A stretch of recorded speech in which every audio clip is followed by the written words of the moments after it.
Did you bet? I had a bunch of bets on it. Wow. Some pitches, I probably would. Yeah.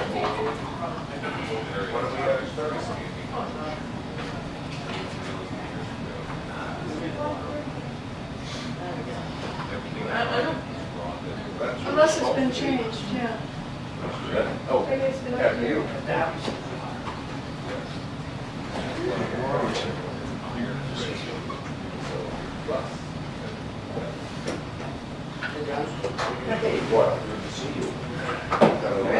Hey, bud, how are you? Absolutely. Sleeping through the night. I know it's magic. That's huge. Does he know what's happening? We're not on Sunday. He's watching the news with us. Yeah, he's been on solid foods, which, if you know, has changed the poops. And it's just like, oh, wait, you are a Woodson. Okay. Yeah, that's a big change. That's a big phase. Yeah, he's pro speech, all the good stuff.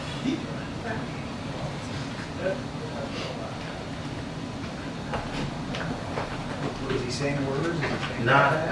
Well, he actually does say that, which enrages my wife. But it's not. He's not saying it with any intention. You know, he's not. It's just. It's one of the number. He's not looking at me and saying that.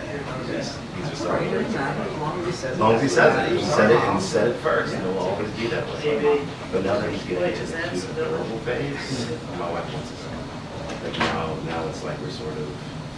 This is some of the Easter eggs. Oh my God, I love that. Look at that. With the bow tie and everything. Bow tie and everything. Suspenders. Yeah. So he's just, and he's a great personality, happy kid, not sickly. He's doing well. John, President Biden told Iran, don't, but they did anyway. So now what? We hope to find out in a few minutes from Karine Jean-Pierre and John Kirby. We will have more after this.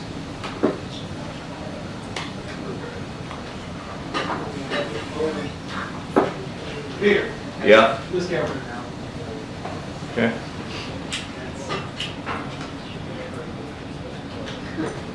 Yeah.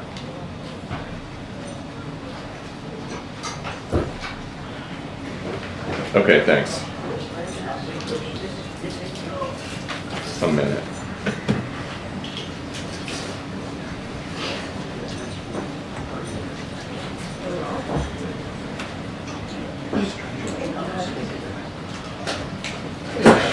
He'll be back here soon. That's right.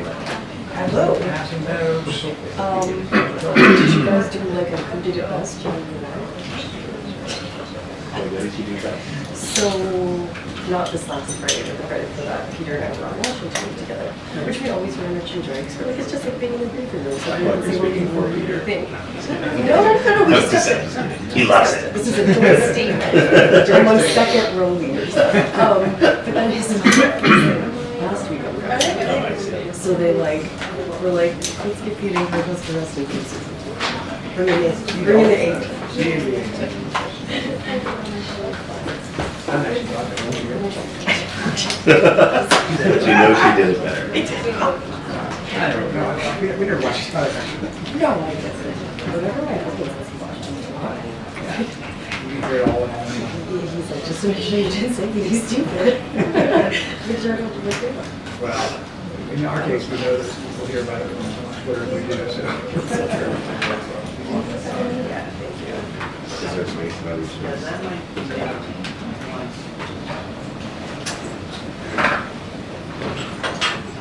Yeah, it should be right over. It helps me find out. Oh, nice to see you. John.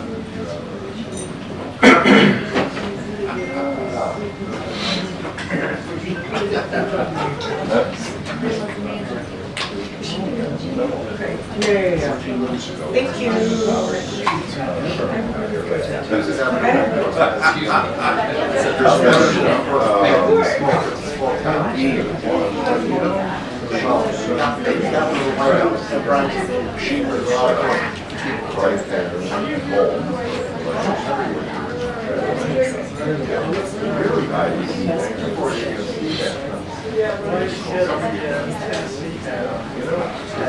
Thank you.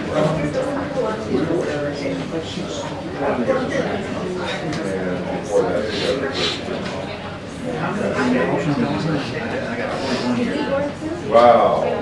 But you're still.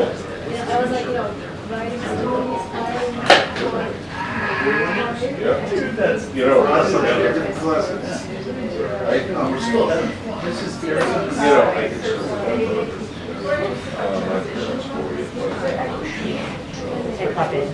Oh, yeah. I'm married, right? The rest of it. That's a big one. It's a marriage. You'll have it for a long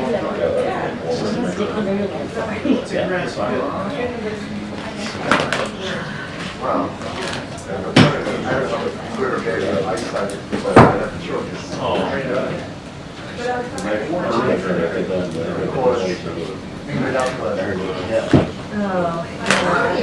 See it, Brian. I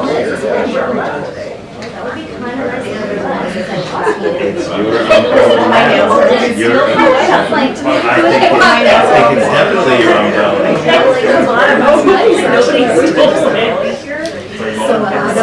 Well, it's not like an Air Force One.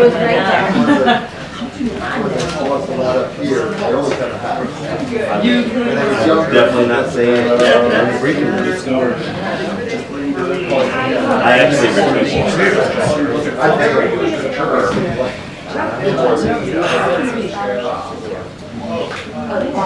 Chalice. Mr. Bennett. no, was it the green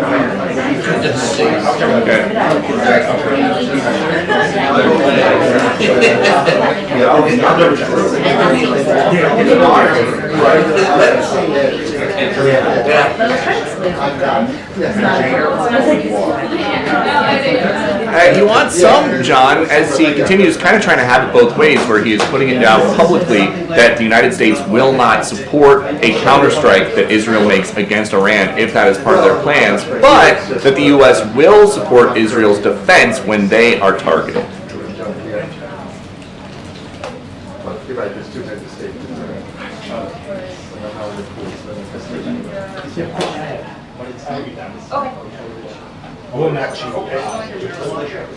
But the fact remains, President Biden told Iran don't, and they did it anyways, targeting Israel from the air with drones and missiles, reportedly hoping for mass casualties. The Iran policy from this White House is layered. President Biden has noted for years they sponsor terror groups, and that he still unfroze billions of dollars for Iranian leaders, insisting it can only be used for humanitarian purposes. We are hoping today's briefing offers some clarity about what happens next, specifically what the U.S. knows or does not know about Israel's plans to possibly strike back at Iran on their own. John.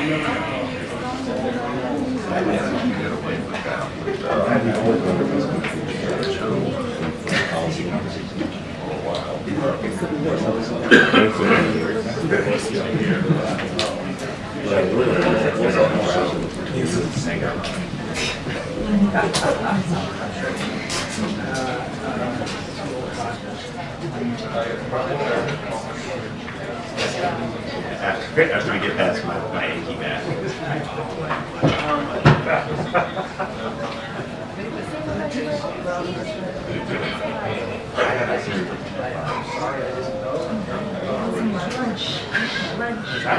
Not your thing. Nobody stole it here like 2 weeks ago. It says Air Force One on it. Nobody stole it.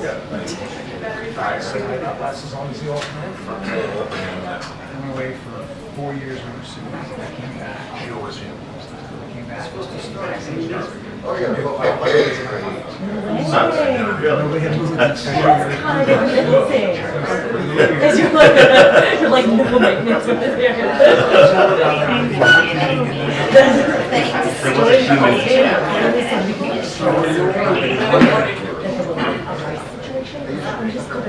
Go home. Yeah, that happened too. We knew we had went through it. Oh, that's really nice. I emptied mine and then I came back, I dealt with my crackers. It's just like right. Crazy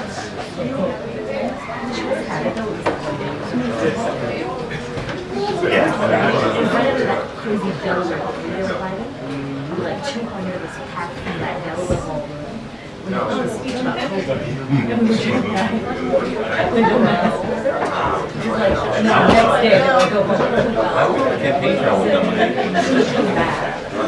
Yeah, speech is Philip.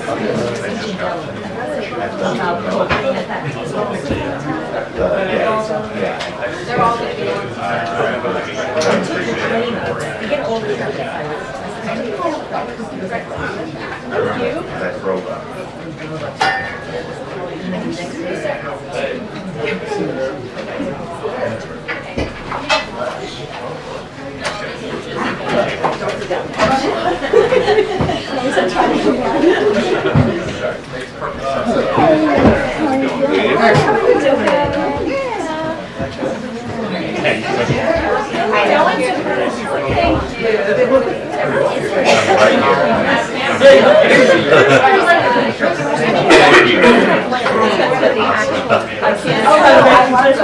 Someone knows.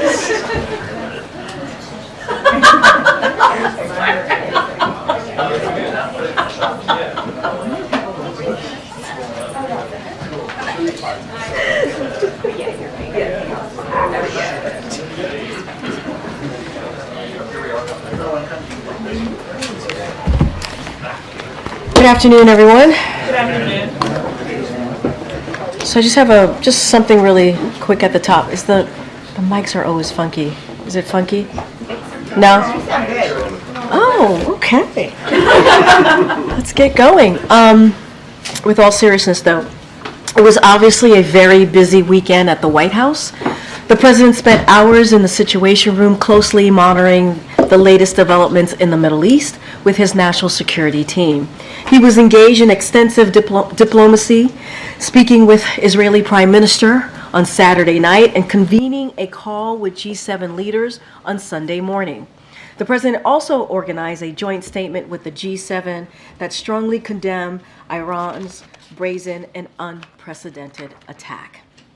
Today, the president received an updated briefing from his national security team, and as you all know, met with the leaders of Iraq and will meet with the leaders of the Czech Republic later this afternoon. With that, we have my NSC colleague, Admiral John Kirby, who's here to do a much deeper dive and also take your questions on the Middle East.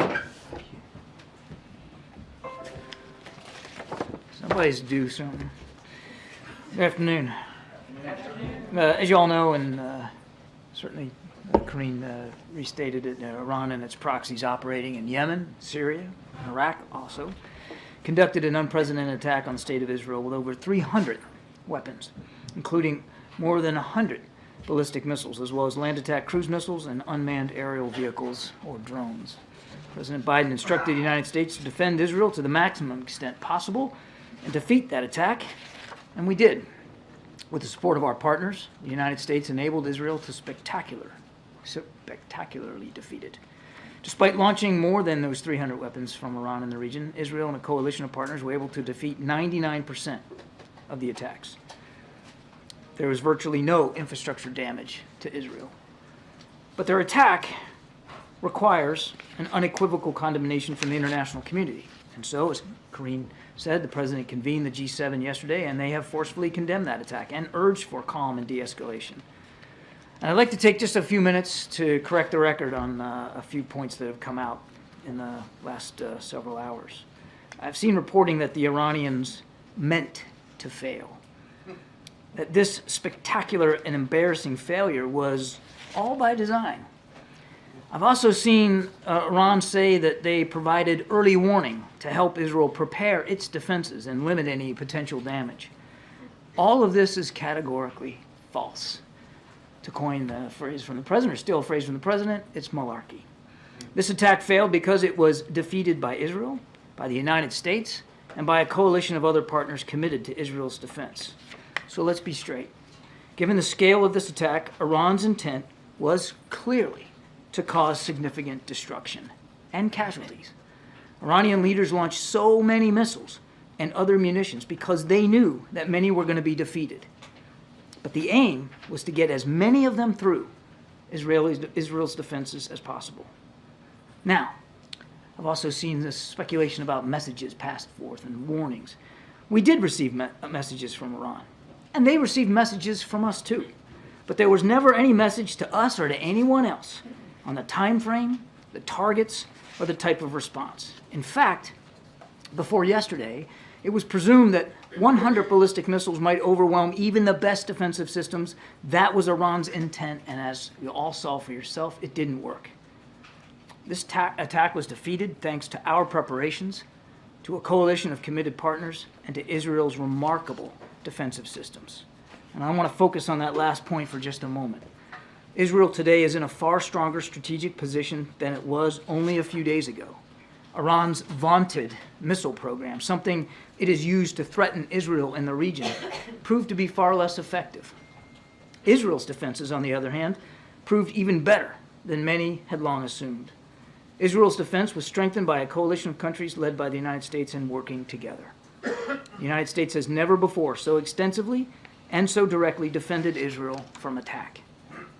To ensure that that continues to be the case, the House of Representatives must urgently pass the National Security Supplemental, which has already passed the Senate with overwhelming bipartisan support. That supplemental includes funding that the President requested for the Iron Dome and David Sling systems that saved countless lives this weekend and have saved many lives from Hamas and from Hezbollah rockets over the past 6 months. Passing that bill is the fastest and surest way to get Israel the aid it needs. And we must act urgently to replenish Israel's air defenses, just as Congress must act urgently to replenish Ukraine's air defenses, which also continue to be attacked every single day with the same Iranian-made drones. And finally, much of the world today is standing with Israel. When the President spoke to the G7 leaders yesterday, they were unified in their condemnation of Iran and their determination to hold Iran accountable. At the President's direction, our teams are now following up with G7 capitals on new multilateral sanctions to target Iran's missile and other nefarious programs. G7 countries that had yet to designate the IRGC a terrorist organization are now considering doing so.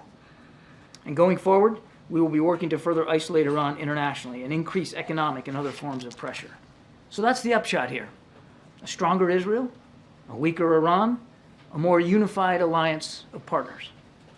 That was not Iran's intent when it launched this attack on Saturday night, not even close. And again, they failed. They failed utterly.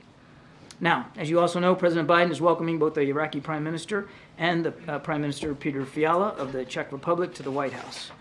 President and Prime Minister al-Sudani from Iraq will discuss the U.S. and Iraq's shared vision for our broad, multifaceted relationship.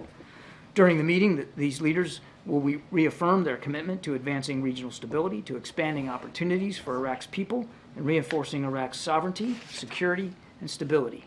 The Iraqi Prime Minister will be here for almost a week, and in that time, he will meet a range of administration officials, including both Secretary Blinken at the State Department and Secretary Austin at the Defense Department.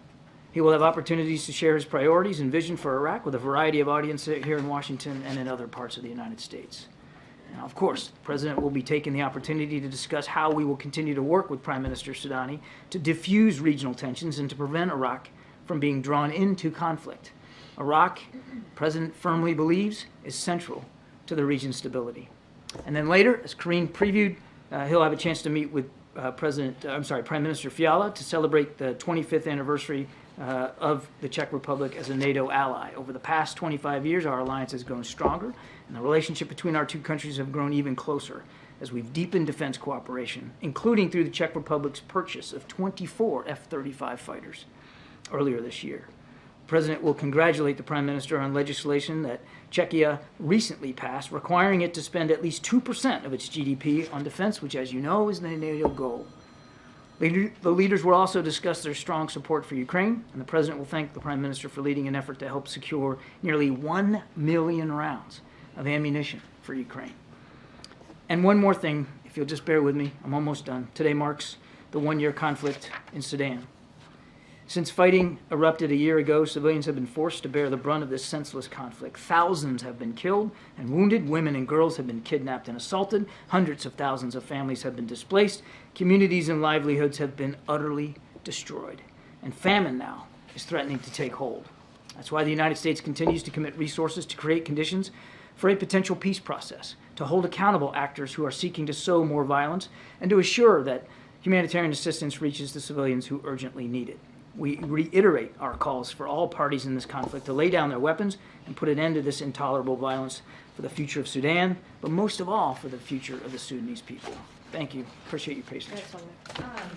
Israel's military chief just said, quote, there will be a response to the attack from Iran. So does the U.S. have any indication of what those next steps are from Israel? We would let the Israelis speak to that. Does the U.S. expect to be consulted in advance of them taking any next steps? I won't get into our diplomatic conversations or expectations.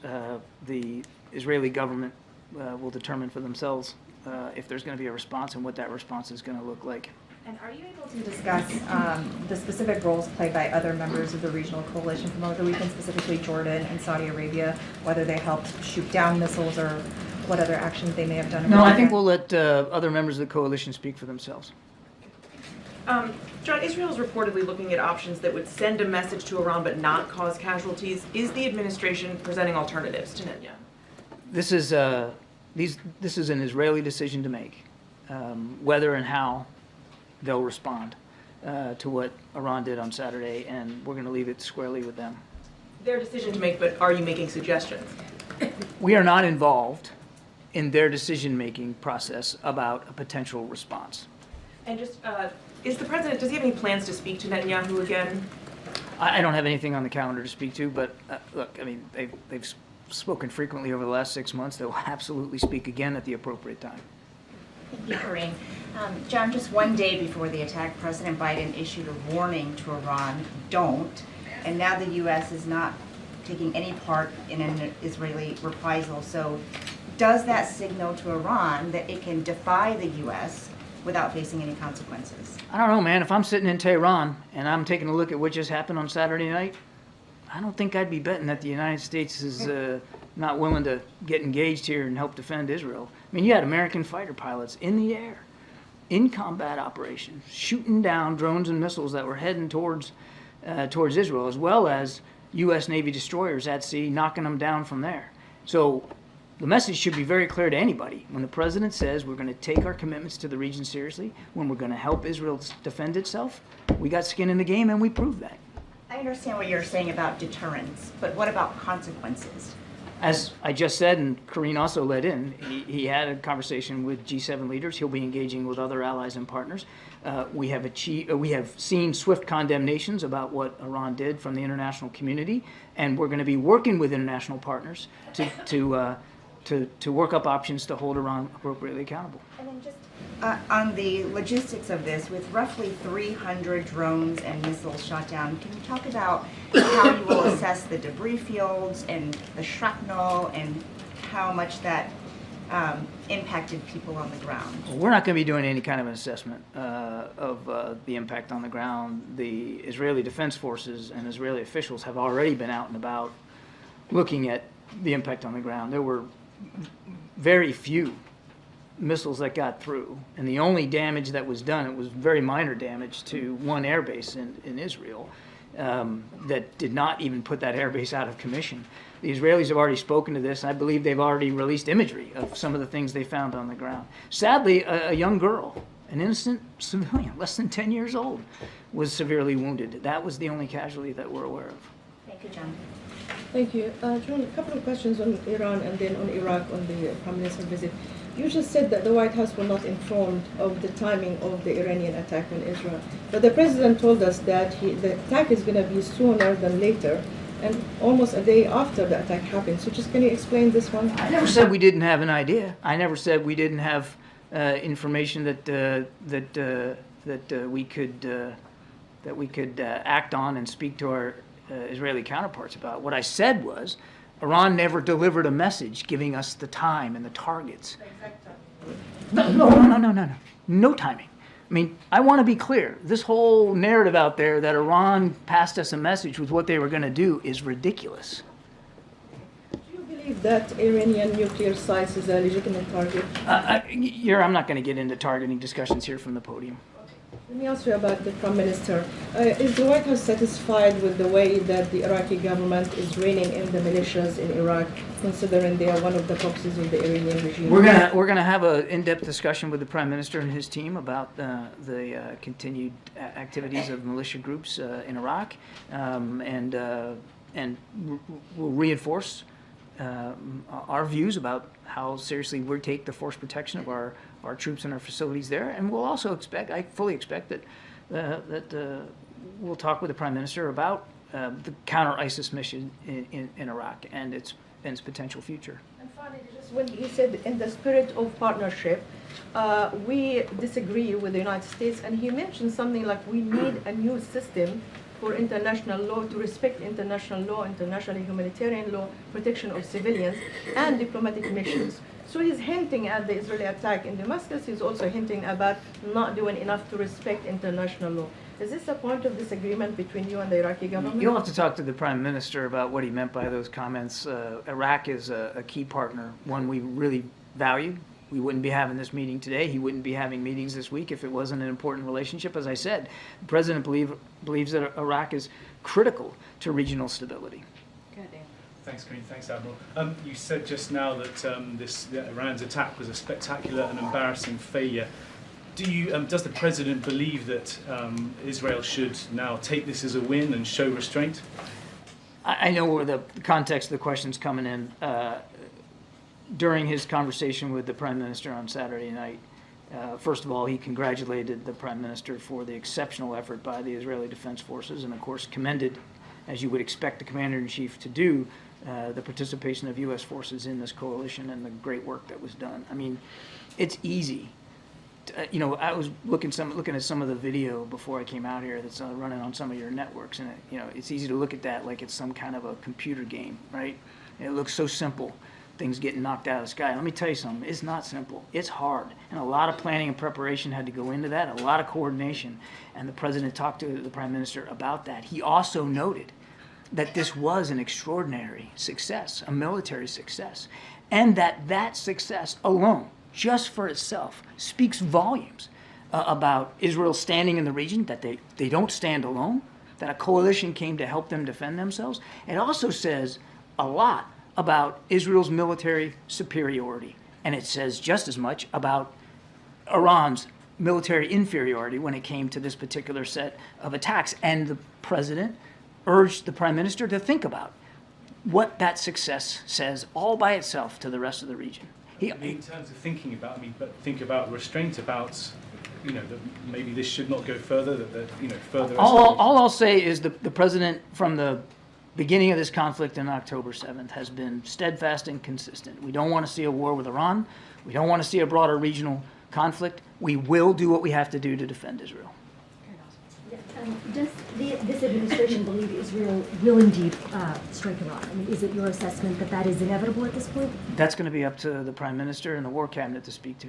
But your assessment of the administration? I'm not going to provide intelligence assessments from here. So as far as I know, the War Cabinet is still debating and talking about their next steps. I think I'm going to let them speak to whatever their next steps might be. And if I may also ask one question on Gaza, what is the administration's assessment of the timeline for a Rafah invasion, given the conversations that you all have been having? Again, you're asking me a question that really should be asked to the Israeli Defense Forces and the Prime Minister, not to the United States. Conversations. I just want to get a sense of, are these like ongoing conversations still? Yes, of course we're talking to the Israelis all the time. Now, obviously, in the last 48 hours, particularly, the conversation has been about what Iran did. But yes, we have continued to talk to them about what's going on down in Rafah. And we hope in coming days to be able to have yet another round of discussions with them about what their intentions are with respect to Rafah. But the focus right now is on what Iran just did. On the U.S. military, given whatever the White House and President Biden know about what's going to happen next in the Middle East, are there any fresh U.S. military preparations? Fresh military preparations for? Whatever. Wide open.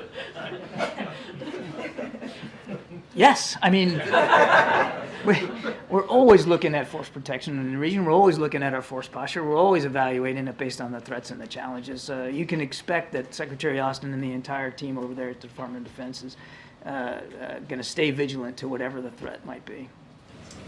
Thanks. You said a moment ago that it's ridiculous, this narrative that Iran provided some advance notice about specifics here, but where we're hearing that from, specifically is U.S. ally, Turkey, U.S. partner, Iraq. That's where that information is coming from. So what is the discrepancy exactly that's happening there? I can't possibly answer that question, Trevor. All I'm telling you is it's nonsense. I mean, think about this for a minute. Can you imagine a world in which Iran would pick up the phone and say, hey, we're about to try to schwack Israel with 300 cruise missiles and drones. We just wanted to let you know it's coming. And oh, by the way, here's what we're going to hit. I'm sorry, it just didn't happen. I can't account for what sources might be telling y'all about what they heard. I'm telling you what we heard. And while we did get a message from Iran, and we passed messages to Iran as well, which I won't get into the details of, none of it was, here's the targets, here's the time frame, here's the munitions we're going to put on target. And on that subject of communications with Iran generally, you've said without preconditions you're willing to sit down with North Korea. Does the same apply to Iran and to reopening some diplomatic discussions with them? No. And do you want to elaborate on why that is? Okay. As far as sanctions in response to Iran, Iranian oil production is now higher than it was 2 years ago. Is there a reason that you aren't taking more steps against Iranian oil exports, and does it have to do with domestic political pressures around gas prices? I don't have any, as you know, we don't preview sanctions, and I'm not going to start doing that today, except to note what I said in my opening statement, that part of the discussion with the G7 leaders was the possibility of additional sanctions on Iran, unilaterally and hopefully multilaterally, but we'll see where that goes. And anything on where the oil prices or oil exports are coming from Iran, and whether you want to stop that? Again, I won't get ahead of economic pressure tools that we might be applying in the future. We're working our way through that. A U.S. official told CNN over the weekend that the Defense Secretary Lloyd Austin asked his Israeli counterpart to notify the U.S. ahead of any potential response to the Iran attack. Is there confidence that Israel will provide that advance notification to the U.S.? I'll just tell you that we are and will remain in very close contact with our Israeli counterparts. So do you expect to get an advance notification? We will stay in close contact with our Israeli counterparts. On the hostage talks, Hamas rejected the latest proposal. The U.S. has said that Hamas has rejected the deal. But do you think Israel needs to allow Gazans to return home unrestricted, and should the IDF pull back so they can do that? First of all, we don't consider it a dead letter. As far as we're concerned, there's a viable proposal on the table, and Hamas ought to take it. And we're not letting up on the idea of negotiating for a hostage deal so we can get a ceasefire, so we can get more aid in. But that's still very much an active football in our heads. And as for movement north, what we've talked to the Israelis about is you got 1.5 million people that are seeking refuge down in Rafah. It's by far the largest concentration of Palestinians in Gaza. They need to be accounted for. Whatever kind of military operation they're thinking about doing in Rafah or anywhere else, to your point about moving north, they have to provide safe venues for them to do that. They have to provide food, water, medicine, shelter. All that has to be baked into whatever future military operations happen on the ground in Gaza. That does sound, though, like you're saying that Israel should consider allowing Gazans to move up north, which has been a sticking point in those hostages. We want to see them account for the future safety and security of the more than 1 million refugees that are now taking refuge down near Rafah, with whatever baked into whatever military plans they might have for operations on the ground. On the ceasefire negotiations, a U.S. official said yesterday that the latest proposal included almost everything that Hamas had asked for. And so how is it that the negotiations aren't at a standstill at this point? Is the U.S. planning another counter proposal?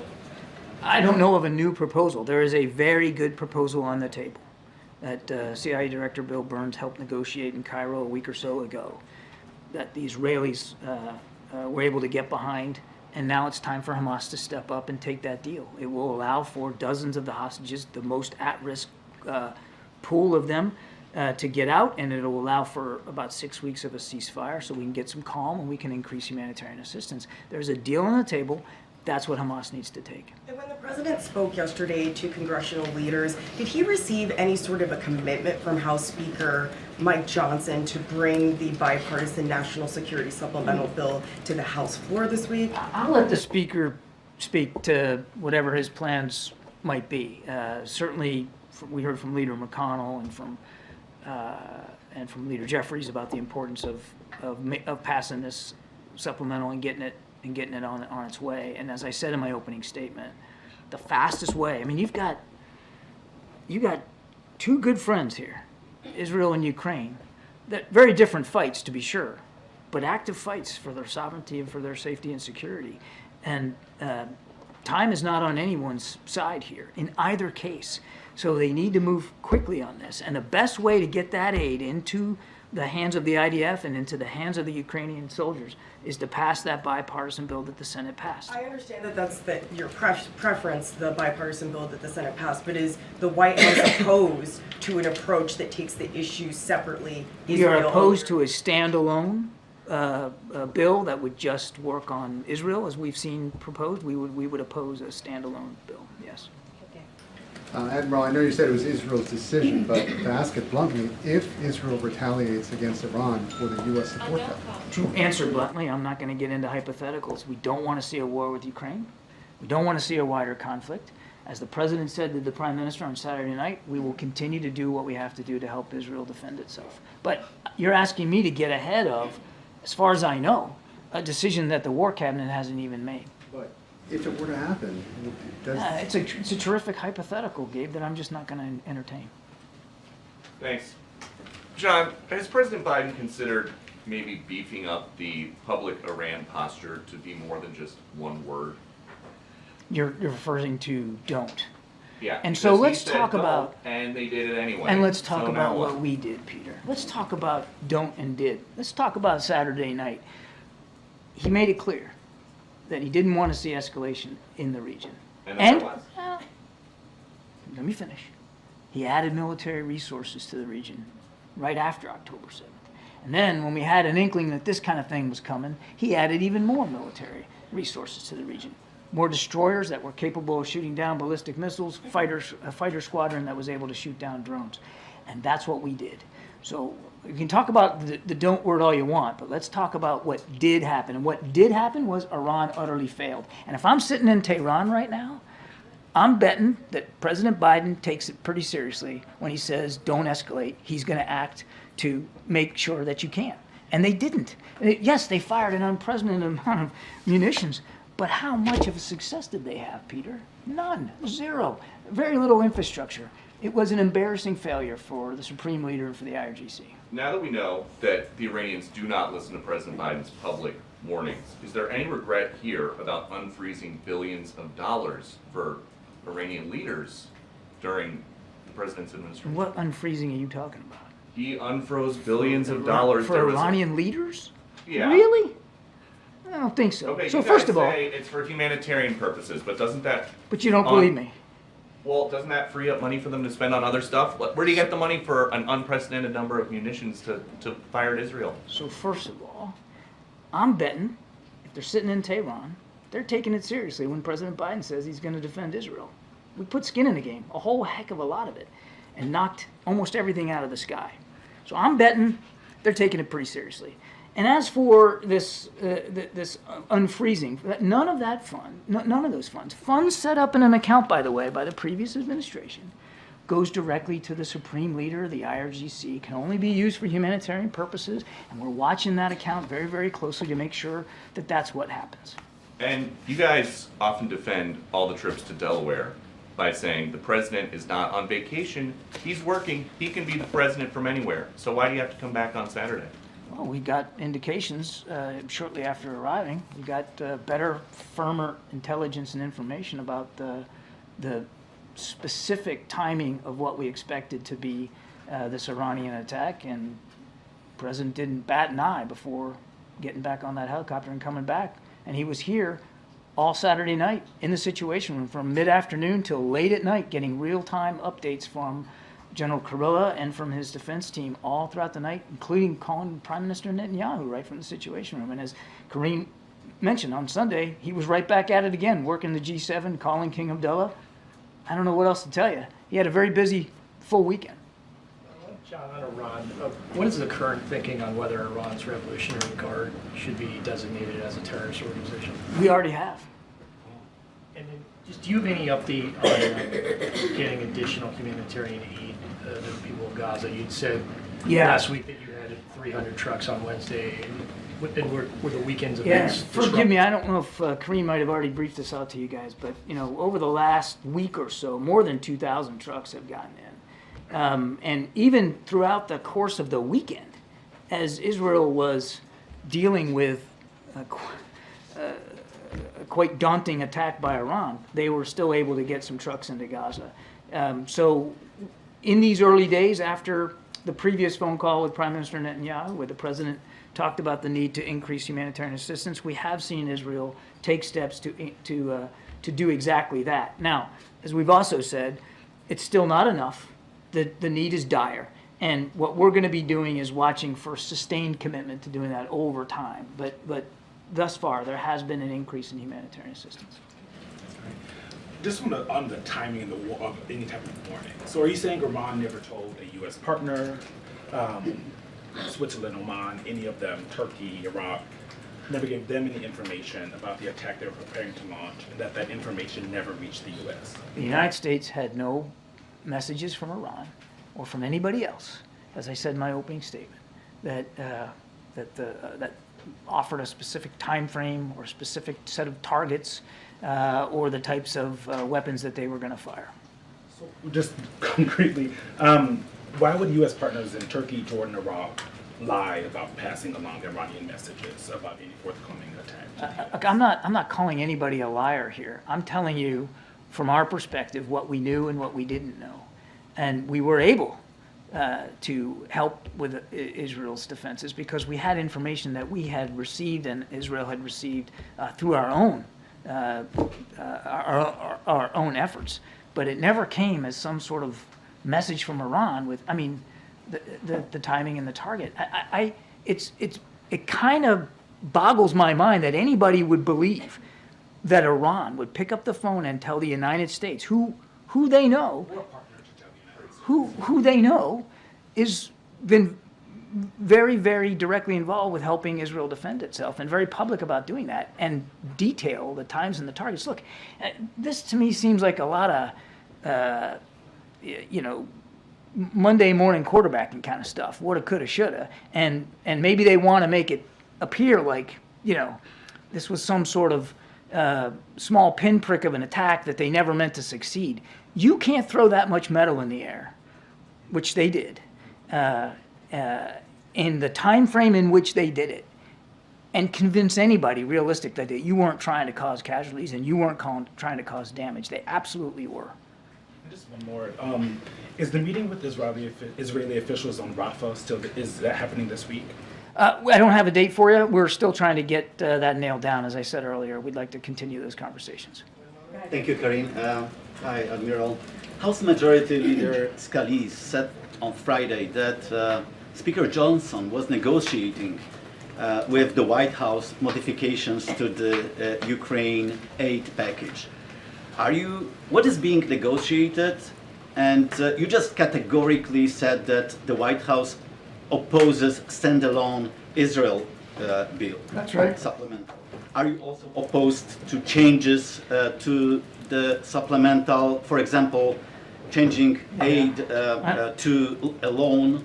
I know it would make your jobs a lot easier if I negotiated this thing up here in public, No, but I'm not going to do that. You're right, the president did have an opportunity to speak with Speaker Johnson and other congressional leaders, including McConnell and Jeffries, and he made it clear that the best and the fastest way to stand by our allies and partners is for the House of Representatives to take up the bipartisan bill that the Senate passed. But are you also opposed to the modifications and changes as you oppose the standalone? I've answered the question. Thank you so much, Sean. First of all, thank you for your dedication this weekend and keeping us all informed. I think we all saw more of you than our own families, which was real cool. You certainly saw more of me than my family did. I got two questions. First of all, administration officials told us on Sunday that they had help from India, China, and Iraq. Can you just detail, give us some of the details on that? And does that represent a move forward in U.S.-China relations that you were able to cooperate on in thwarting this? Yeah, as I said earlier, I think I'll let other countries speak to their participation and cooperation and the degree that they're comfortable doing that. I can only speak for the United States and what we did. Represent a step forward for the U.S.? I think what it says is, without getting into the specific contributions of other countries, as I said in my opening statement, it shows that Israel's not standing alone. That unlike Iran, which is increasingly isolated on the world stage, Israel has friends. Israel has great skill, great professionalism, great military capability, and that's not by accident. All of that comes from the support that they get, particularly from the United States, but other countries as well. If the U.S. and allies can help shoot down Iranian drones over Israel, why can't they do the same over Ukraine? Yeah, I knew this question was coming too. Look, different conflicts, different airspace, different threat picture. The president has been clear since the beginning of the conflict in Ukraine. The United States is not going to be involved in that conflict in a combat role, and we haven't. We have been providing Ukraine the tools that they need to help defend their airspace. And unfortunately, we can't do that right now because we don't have that national security supplemental funding that they so desperately need.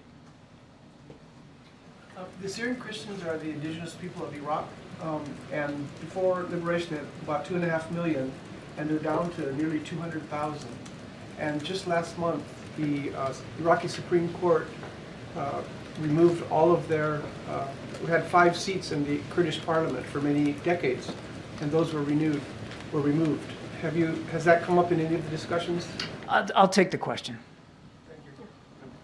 Thank you, Karine, and thank you, John, for all you did over the weekend. I have 2 questions. First, you mentioned the shipping of aid to Gaza from Israel. Do we have a U.S. consular official at the border who is confirming that the aid actually gets there? I'm not aware of a consular presence at the border, but we're in, as I said, constant touch with our Israeli counterparts. We also have David Satterfield, who is the president's special envoy for that exact purpose. And he's like Waldo. He's all over the place, constantly up and down. Making sure that stuff is getting in and keeping the president and the whole team fully informed. My other question is that given the recent developments with Iran, is the U.S. going to step up its contacts with the opposition to the current regime in Tehran? And I mean specifically exile groups in the United States, plus on the ground, the Baluchi, Azeri, the Kurds, and the Sunni, who are in opposition to the regime. I don't know of any such efforts in the wake of the attacks. All right, a couple more, way in the back. Thank you, John. Why is the U.S. not going to participate in a counteroffensive?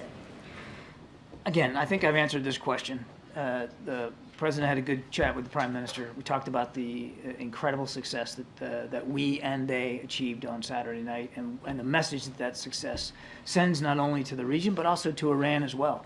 And as I've also said, as the president has certainly said, we're not looking for a war with Iran. We're not looking to broaden and deepen this conflict in the region. How exactly is he trying to de-escalate this situation? Everything the president's been doing since the 7th of October has been designed to try to de-escalate and to try to keep the conflict from widening and deepening. And that includes the moves that he made in the last 10, 12 days to add resources to the region so that we could help Israel better defend itself. And my goodness, it all paid off. Instead of having 100 ballistic missiles land inside of Israel and cause untold damage to infrastructure and to human lives, none of that occurred. And the reason none of it occurred was because the president was ahead of the problem set. Brian. Thanks, Karine. John, just a couple of follow-ups. The coalition that put together limiting Iran's development of nuclear weapons, is that still solid in face of what's going on? As the president has said, we'd love nothing better than to be able to solve Iranian nuclear weapons progress through diplomacy. Unfortunately, that's not an option right now. because the Iranians, well before any of this, just weren't negotiating in good faith. None of the diplomatic efforts were paying off. And so that effort kind of fell moribund as we look for other ways to increase pressure on Iran. The president has also said that while he would prefer to deal with this threat diplomatically, he also will make sure that he's got options and choices available to him to ensure that Iran never achieves a nuclear weapons capability. But the countries that were backing that coalition still a member?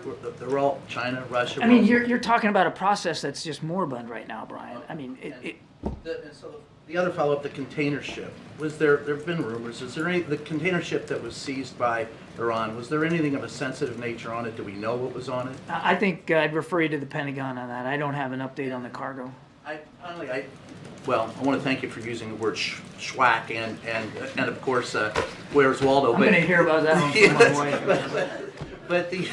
But at the end, you understand the reason why the question about advanced knowledge, because the president did come back early, and I think you spoke I never said we didn't have an advanced sense of what I said was, we didn't get that sense from the Iranians sending us a telegram. Right.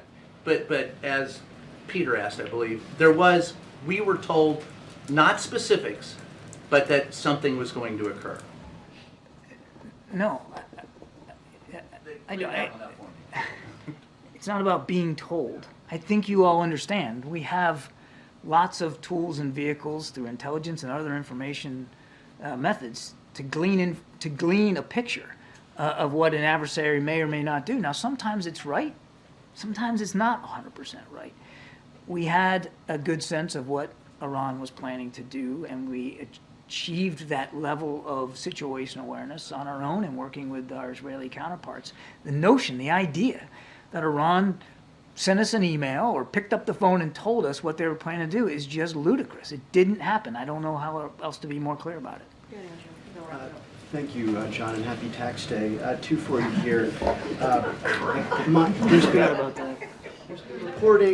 There's been reporting that... She's right. Is that right? You're right. Okay. So there's been reporting that the president suggested to the prime minister that Israel take the win and not go further with an offensive response. I've seen that report. I have colleagues who are reporting that Israel is very much in the process of planning an offensive response to this weekend's attacks.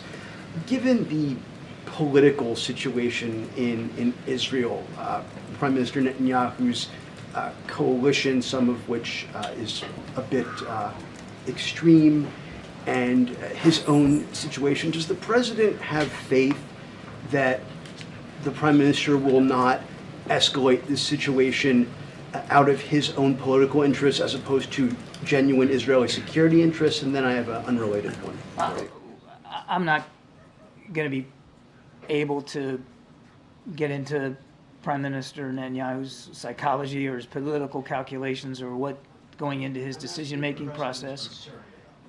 What I would tell you is that the president and the prime minister speak frequently, certainly as appropriate, and the president has been consistent publicly and privately that he doesn't want to see the war between Israel and Hamas escalate any more than it already has, and he doesn't want to see a broader regional conflict, and he's certainly not looking for a war with Iran, and I am confident that the prime minister is aware of the president's concerns. Okay. And on Gaza, this morning you said that Israel has been doing the things the president asked them to do, but we really need to see it sustained over time.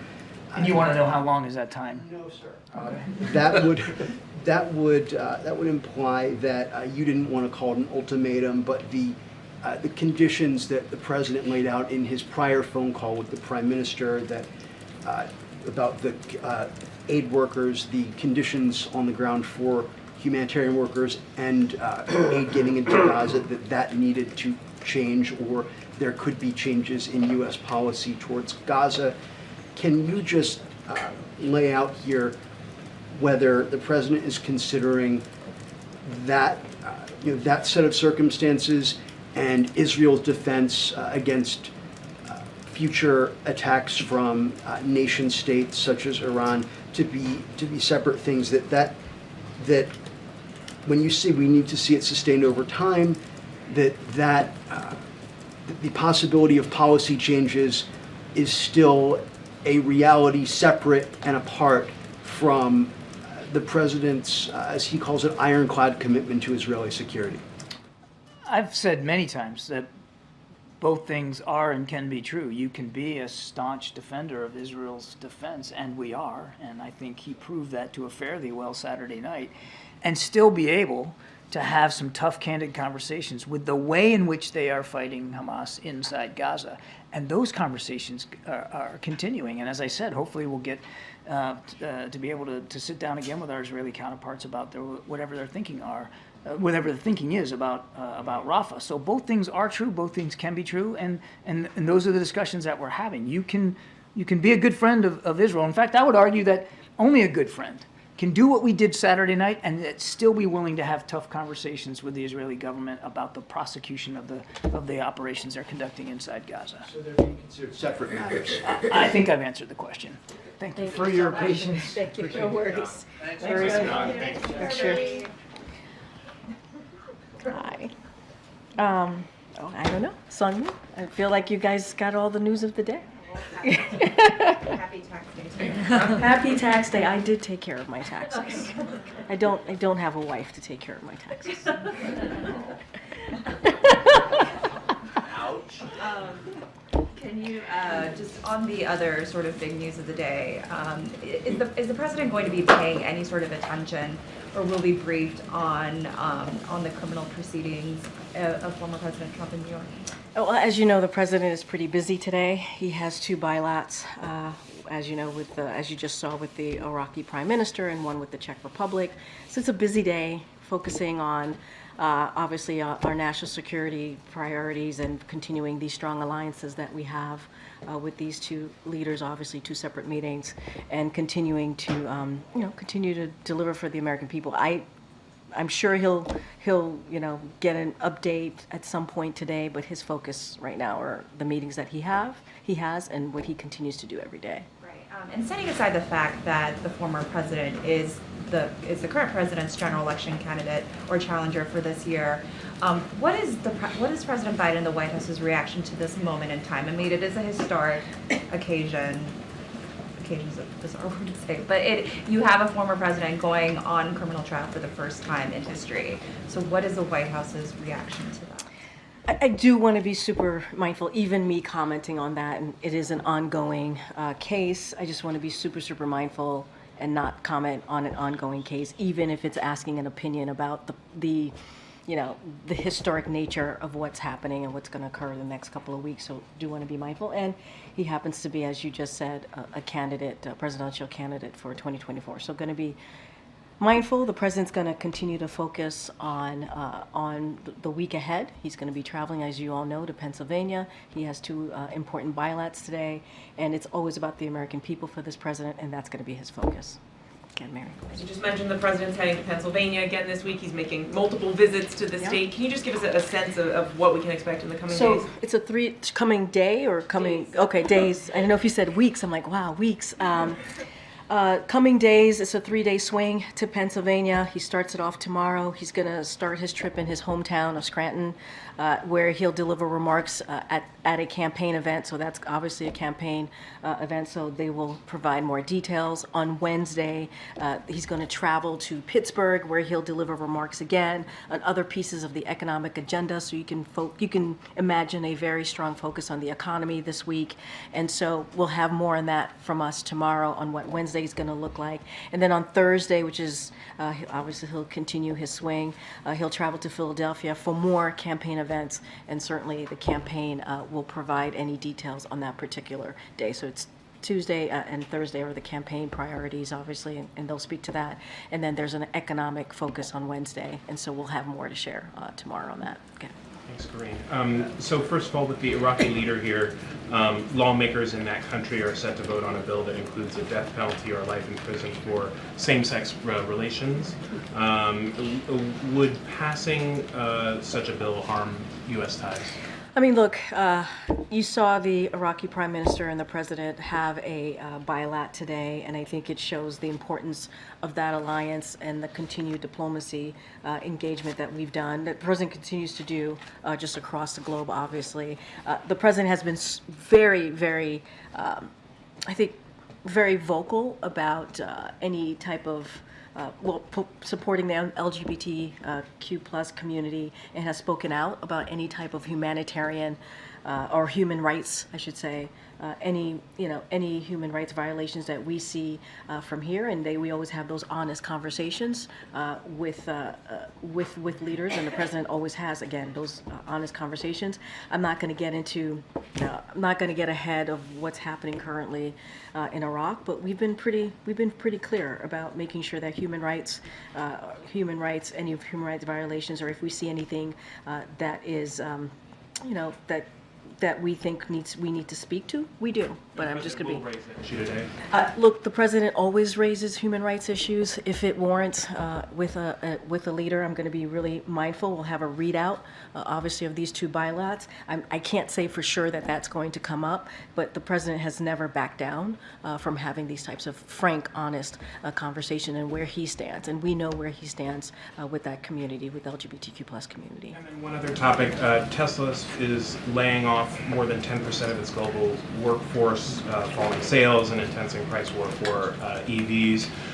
Does the ongoing turmoil in the EV market and the very slow consumer transition away from internal combustion engine vehicles make you doubt your full-throated commitment to this space? So look, and I think I've talked about this before.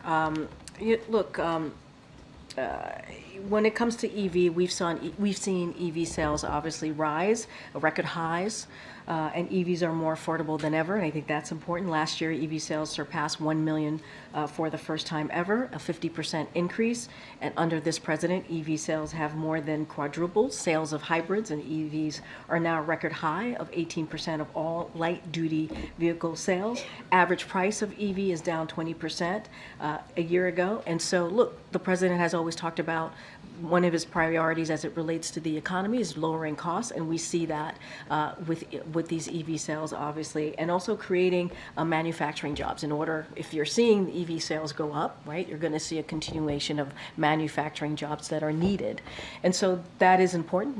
We believe it's going to create jobs. I can't speak to Tesla's decision; they are a private, obviously private company, but we believe what we're trying to do, what we've been trying to do in the last couple of years, whether it's manufacturing, whether it's dealing with the climate crisis by making sure EVs are available and creating more EVs and lowering those costs, is working. And so that's what's going to be the President's priority. House Speaker Mike Johnson has said that he'll move forward with a vote on additional Israel aid. If Congress were to pass additional aid for Israel and only that, will President Biden reject it? So we've been very clear, my colleagues from here just moments ago, that we will not accept a standalone. A standalone would actually not help Israel and Ukraine. It would actually delay the needs that the needed aid that they obviously need to fight. You see what's happening in Ukraine. Obviously, the brave people of Ukraine are fighting against a tyrant. We need to make sure that they have the assistance that they need. We saw what happened in Israel just over the weekend, and the leadership that this President has shown. It would actually not help them if we do a standalone, and we do not support a standalone. What we want to see is that bipartisan national security supplemental that passed overwhelmingly 70-29 in the Senate, and we believe if the Speaker were to put that on the floor, it would pass overwhelmingly. And so that's what we want to see. The President made clear in that conversation that he had just yesterday with Leader Schumer, Leader Jeffries, and the Speaker. He was very clear about that. The Speaker needs to move forward on the national security supplemental, which we believe would get a overwhelming bipartisan support. That's what we want. That's what we have to see. A standalone, we do not support. Did the President think that conversation moved the needle at all? I mean, this supplemental has been at a standstill in Congress. So in that conversation with House Speaker Mike Johnson, did he receive any sort of commitment that these two would move together? I mean, look, You heard from Leader Schumer, you heard from Leader Jeffries. They called on the Speaker to move forward. We saw what happened over the weekend. We see what happens every day in Ukraine, every day. And if they want to move quickly, if they want to do this in an easy way, if the Speaker wants to do this the easiest way possible, the fastest way possible, there is a national security supplemental that is waiting, that is ready to be put on the floor. We know it would get bipartisan support. We know this. We've heard from Republicans. We know where Democrats stand, and so they have to put this on they got to put this on the floor. The Speaker has to move quickly. On another topic, the Baltimore bridge crash is now under federal criminal investigation. Has the president been briefed on that, and has he been in touch with anyone in the Maryland delegation? So what I will say is the president is regularly updated on what's happening in Baltimore. Obviously, the port, moving forward with that is really important, getting the bridge back up. As you know, the Department of Transportation in the early days announced $60 million to help in that effort. We're going to continue to talk with the Maryland delegation on what they need and how much this is going to cost to get that going. But the president does get regularly updated. There's investigation happening, as you just stated. I'm not going to get in, I'm not going to comment to that. I'm going to let that independent investigation move forward. Okay. Thank you, Karine. Earlier this month, did President Biden tell Xi Jinping to stop supporting Russia's assault on Ukraine? Look, I'm not going to get into diplomatic conversations. We had a readout of that call that he had about 10 days ago with President Xi. It was an important call. It was a continuation of their summit that they had in San Francisco a couple of months ago. And so I'm just not going to get ahead of or go into details about private conversation. I think the president and we have been very clear. Okay, so the U.S. has announced some sanctions and an executive order to address the support that China has given Russia in those months between the summit and now, but also said we are prepared to take further steps. So is the administration going to do more to deter Beijing? So look, the president is certainly he's going to continue to underscore the concerns, right, that he has to China, while also reiterating our readiness to conduct diplomacy with North Korea, right? That's a part of this too, and our determination to take steps to deter further provocations by the DPRK, obviously, and also, so we're always going to be very clear about that. You spoke about the executive action. I'm just going to be super careful about what was said between the two leaders. We did a readout, and we've been always very clear to speak very directly about our concerns and underscore our concerns to China. But just to be clear, it came up.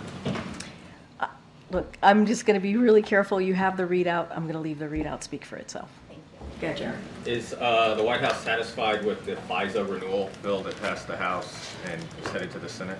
Look, I think it's important that it moved out of the House and now it's going to go to the Senate, and we've talked about that. There was a deadline, as you know, and we got to get going with the FISA. It's really important to get that done. Some of the changes that the White House is okay with, the reforms. Look, we are. I think we're satisfied that it is moving. It's going to go to the Senate. We'll see what happens there, but it is. You've heard from us. You heard from even National Security Advisor Jake Sullivan, who talked about that the last time he was at the podium. It's important to our national security that we move forward with FISA. Now it's in the Senate. Yeah, thanks, Karine. When I ask about gas prices, they've been going up over the last month, 20 cents a gallon. Is the president considering any new actions like releasing more oil from the Strategic Petroleum Reserve? So I don't have any new actions to read out. I will note that gas prices remain well below their peak back in 2022. I think that's important. And the average gas price right now is cheaper than this time last year. And that's because of what this president has been doing over the last 3 years, including the SPR. Look, let's not forget, jobs are up, wages are up, clean energy manufacturing is up. All of these things are incredibly important because of this president's historic investment that he has made. But I think it's important to note that it remains well below the 2022 peak, pardon me. But it's only 3 cents lower than a year ago. It's up 52% from when President Biden came into office. Any then talk about changes in policy to encourage future investment in oil and gas industry? So look, the president's committed to lowering cost. He is. That is something that you see at the center of every economic policy. When you hear him giving remarks, he's talking about lowering costs. He understands how the American people are still being squeezed. And so the reason that it remains below 2022, the gas prices, as you're asking me, is because of the historic investment that this president has made. So of course, we're going to continue to monitor and do everything that we can to answer those questions by the American people. What else can we do to lower cost? But it is important that it is cheaper. It is cheaper to get gas than it was a year ago, and that's because of what this president has been doing, because of historic investment that he's taken. Thanks, Karine. Is there follow up on that? Is there any indication that when the president asked for the richest Americans to pay their fair share, that inflation and the rise in gas prices are linked to that request?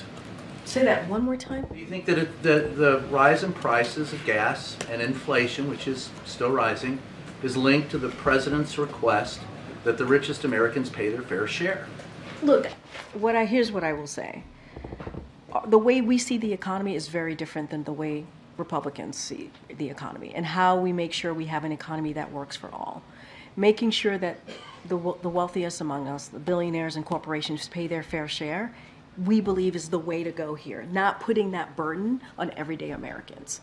That's an economic policy that we believe in, and a policy that builds the economy from the bottom up, middle out, not trickle down. And so we're going to continue to lower costs, and we're going to ask those billionaires and corporations to actually pay their fair share. That's something Americans want to see. That's something Americans want to see. As it relates to inflation, we look at a trend here, and we have seen inflation moderate over the past several months. And that's important as well to note.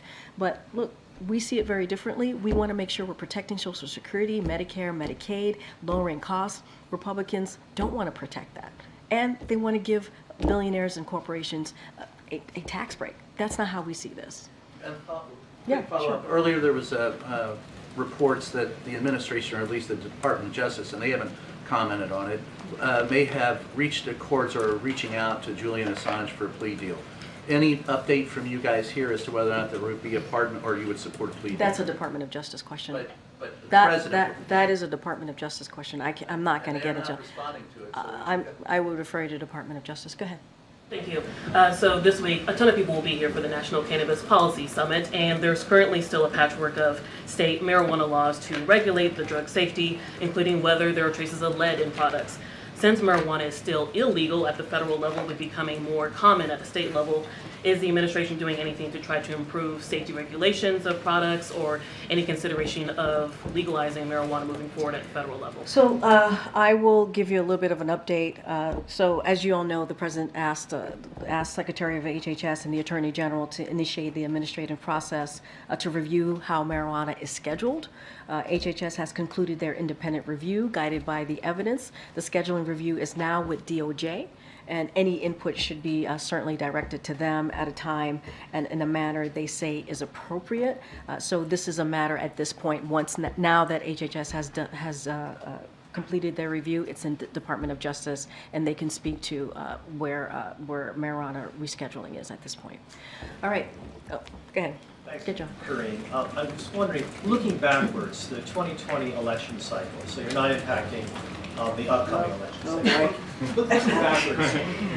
Okay, see where this is going. No, you actually don't know where it's going. No, I didn't say that. I said, let's see where this is going. I have no idea where this is going. I have no clue.